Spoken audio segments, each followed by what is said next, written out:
6 nations cut diplomatic ties with Qatar over claims it's backing ISIS and Al-Qaeda as fears mount for 2022 World Cup being held in the country.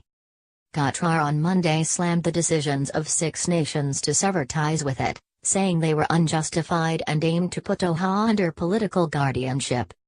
The United Arab Emirates, Yemen, Egypt and the Maldives announced they will be joining Bahrain and Saudi Arabia and withdrawing their diplomatic staff from Qatar, over claims that the country supported Islamist groups, earlier on Monday. The diplomatic broadside threatens the international prestige of Qatar, which is set to host the 2022 FIFA World Cup. It has for years presented itself as a mediator and power broker for the region's many disputes. Emirates, Etihad Airways, Air Arabia, Fly Dubai and Saudi Arabian Airlines have suspended all flights to Qatar, after the UAE, Saudi Arabia and Bahrain said they would cut all air, land and sea links with Qatar within 24 hours. Egypt is expected to suspend air links with Qatar by Tuesday. The measures are unjustified and are based on false and baseless claims, the Qatari Foreign Ministry said in a statement, referring to the steps taken by Saudi Arabia, Bahrain, the United Arab Emirates and Egypt.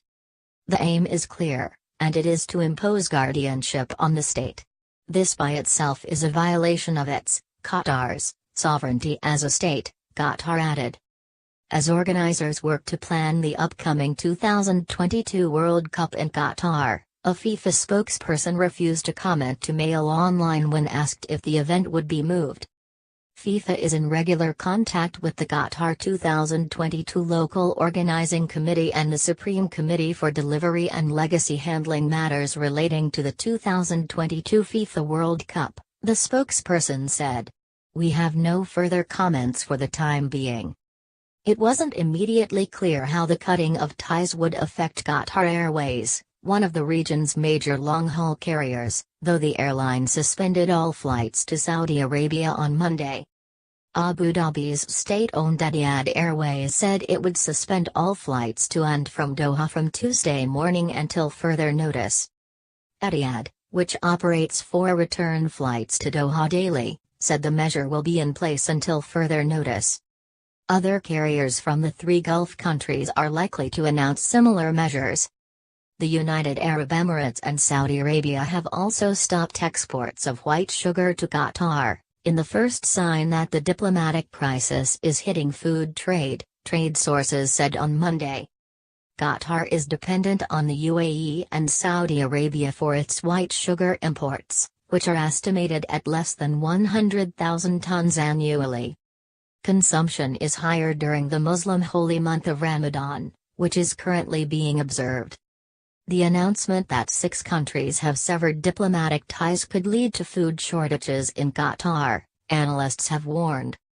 Qatar imports approximately 90% of its food, with 40% of it coming solely from Saudi Arabia.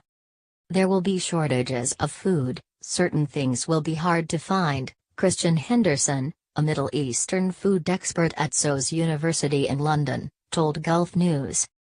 Dairy, meat and vegetables are expected to be heavily impacted. Photos on social media have shown Qatar residents queuing up at grocery stores and emptying shelves. Panic buying always makes things worse, and prices will go up, Henderson said. Additionally, Saudi Arabia, the UAE and Bahrain have given all Qatari visitors and residents 2 weeks to leave their territory.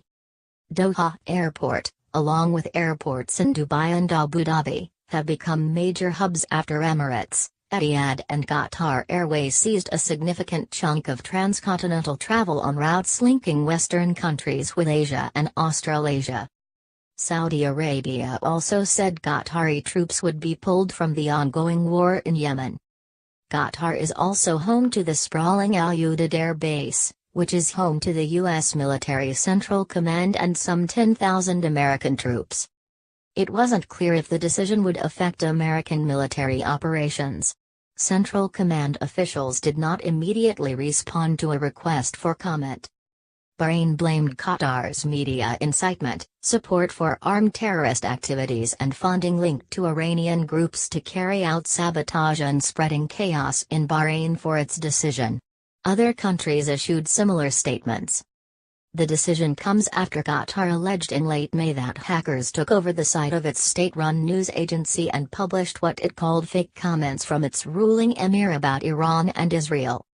Its Gulf Arab neighbors responded with anger, blocking Qatari-based media, including the Doha-based satellite news network Al Jazeera.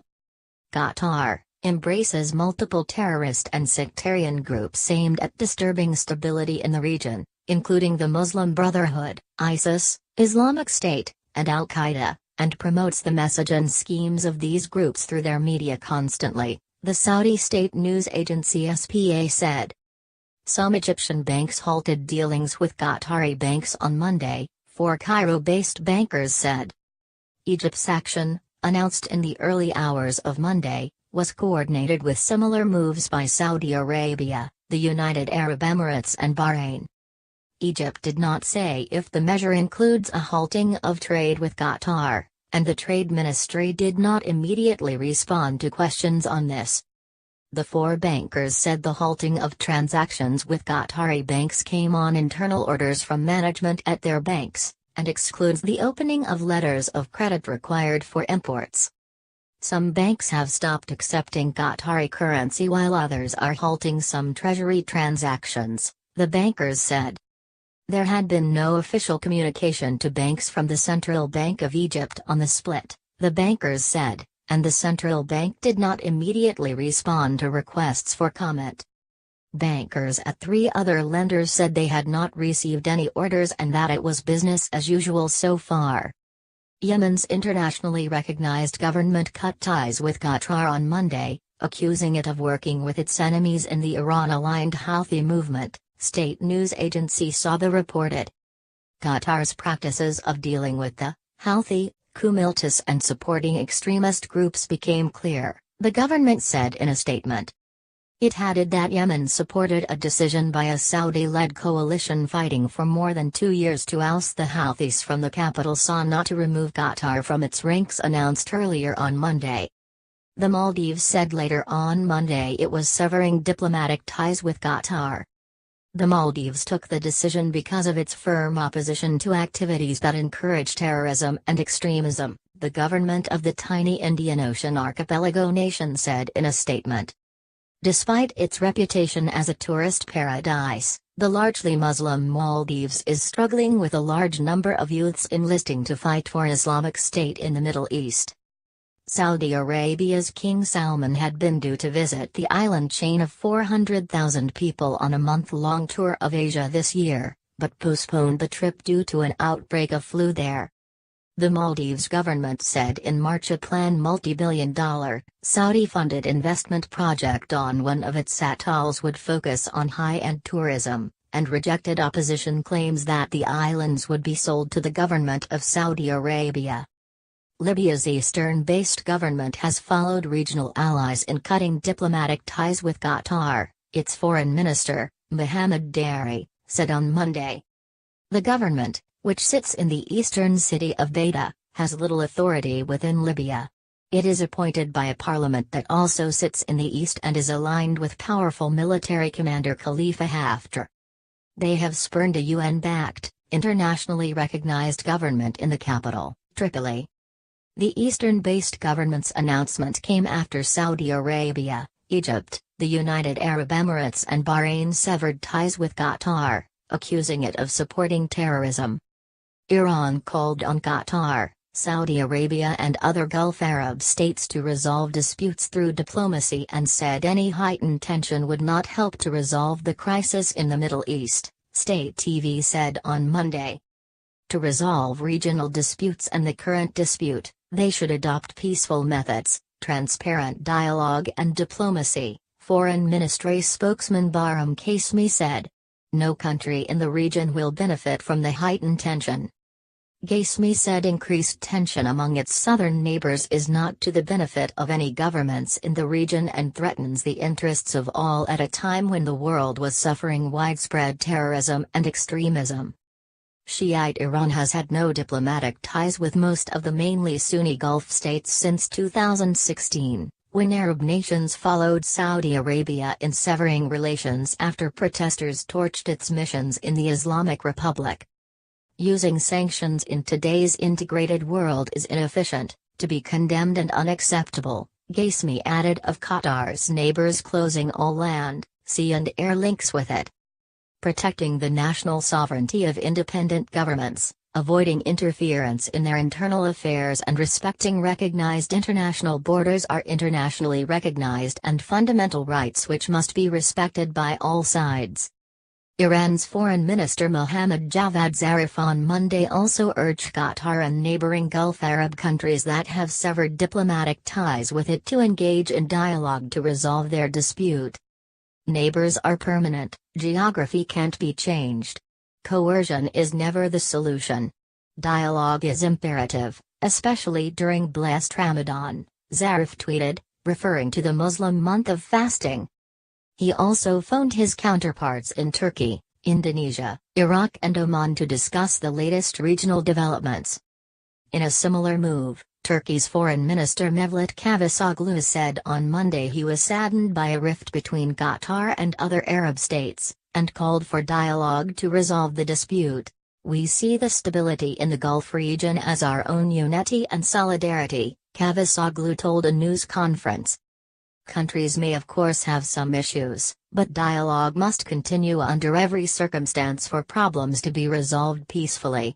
We are saddened by the current picture and will give any support for its normalization, Cavusoglu said.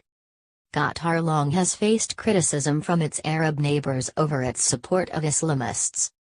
The chief worry among them is the Muslim Brotherhood, a Sunni Islamist political group outlawed by both Saudi Arabia and the UAE as it challenges the nation's hereditary rule. Gulf countries led by Saudi Arabia fell out with Qatar over its backing of then-Egyptian President Mohamed Morsi, a Brotherhood member. In March 2014, Saudi Arabia, the United Arab Emirates and Bahrain recalled their ambassadors from Qatar over the rift. 8 months later, they returned their ambassadors as Qatar forced some Brotherhood members to leave the country and quieted others. However, the 2014 crisis did not see a land and sea blockade as threatened now. In the time since, Qatar repeatedly and strongly denied it funds extremist groups. However, it remains a key financial patron of the Hamas-controlled Gaza Strip and has been the home of exiled Hamas official Khalid Mashhal since 2012. Western officials also have accused Qatar of allowing or even encouraging funding of Sunni extremists like Al-Qaeda's branch in Syria, once known as the Nusra Front. The crisis also comes after U.S. President Donald Trump's recent visit to Saudi Arabia for a summit with Arab leaders. Since the meeting, unrest in the region has grown. At that Saudi conference, Trump met with Qatar's ruling Emir Sheikh Tamim bin Hamad Al Thani. "We are friends, we've been friends now for a long time, haven't we?" Trump asked at the meeting. "Our relationship is extremely good." Christian Ulrichsen, a Gulf expert at the U.S.-based Baker Institute, said if Qatar's land borders and airspace were closed for any length of time it would wreak havoc on the timeline and delivery of the World Cup. It seems that the Saudis and Emirates feel emboldened by the alignment of their regional interests toward Iran and Islamism, with the Trump administration, said Ulrichsen. They have decided to deal with Qatar's alternative approach on the assumption that they will have the Trump administration's backing. U.S. Secretary of State Rex Tillerson told reporters in Sydney on Monday that the spat would not affect the fight against Islamist militants and that Washington has encouraged its Gulf allies to resolve their differences. Qatar has used its media and political clout to support long-repressed Islamists during the 2011 pro-democracy Arab Spring uprisings in several Arab countries. Muslim Brotherhood parties allied to Doha are now mostly on the back foot in the region, especially after a 2013 military takeover in Egypt ousted the elected Islamist president. The former army chief and now president, Abdel Fattah al-Sisi, along with the new government's allies in Saudi Arabia and the UAE, blacklist the Brotherhood as a terrorist organization. Egypt, the Arab world's most populous nation, said on its state news agency that Qatar's policy threatens Arab national security and sows the seeds of strife and division within Arab societies according to a deliberate plan aimed at the unity and interests of the Arab nation. Oil prices rose after the moves against Qatar, which is the biggest supplier of liquefied natural gas, LNG, and a major seller of condensate, a low-density liquid fuel and refining product derived from natural gas.